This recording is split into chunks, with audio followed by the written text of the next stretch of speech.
Good evening and welcome to our second episode of UK to the USA. Um, Hopefully, you enjoyed the first episode that we recorded yesterday. Since we finished, we kind of thought we would start the second episode by considering why the move from the UK and why the States. Um, I guess to start, really, I spent a great deal of time there when I was younger, and me and my wife got married there back in 2008.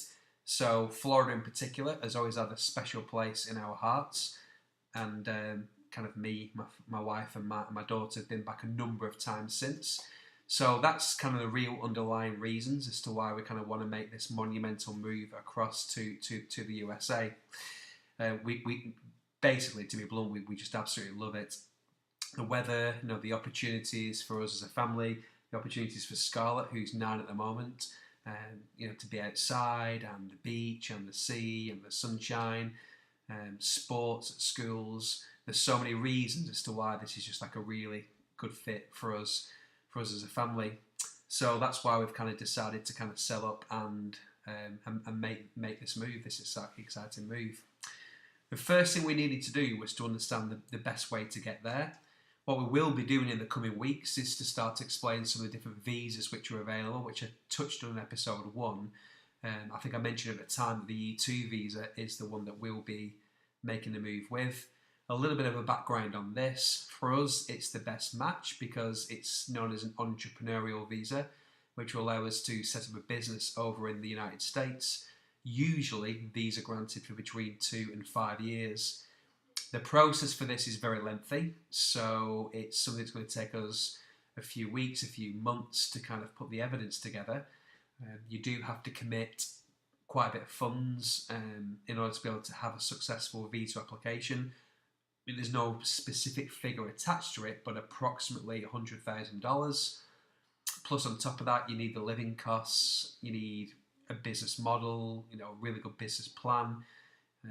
But the main thing is that you need to be able to employ Americans from the get-go. The other drawback with it is that it's a temporary visa. So there's no real opportunity to get a green card off the back of an E2, but we have some kind of personal plans and some specific targets we're going to look to in order to be able to kind of maintain our journey there. We're not seeing this as a 2-year holiday. We're seeing this as a more permanent move. And again, we'll explain this in the coming episode. So I guess to summarise, for us, the E2 is the best move for us at the moment. And, the process is underway. I mentioned some of the forms in kind of episode 1. There will be a more detailed breakdown in the coming weeks. So just trying to set the scene a little bit of kind of, where we've been, where we're heading, and kind of where we currently are. We officially began that process probably 2 months ago as far as instructing an attorney. Last night in episode 1, I mentioned that my wife was booking flights for me to go over to sign office space for our E2 application and secure some accommodation and apartment for us living for the first few months. That's one success from the last 24 hours, which has been great. So those flights are booked, hotel is booked, the hire car is booked, great Tesco Club Card vouchers, which have saved us approximately £200 on the hire car, which is great.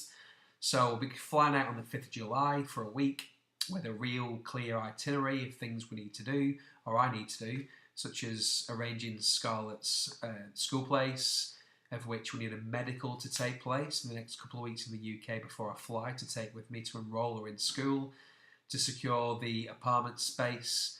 There's 3 or 4 apartments booked in now for me to look at on my second day there, which will be quite exciting.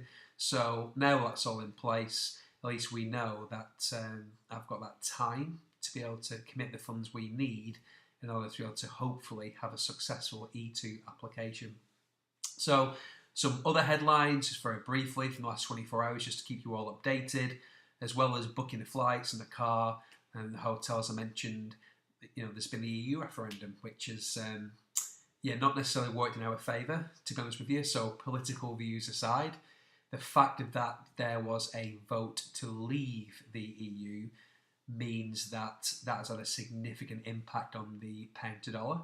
So from it being, when I went to sleep last night, kind of 1.5, I think it was, dollars to the pound, waking up this morning with this quite significant development that has reduced down to $1.34 a pound, which on $100 is quite insignificant, but on a big pot of money which will be changing to invest within the US is actually very significant. So with everything crossed, that improves in the coming days and weeks as we start to commit our funds and making this dream a reality.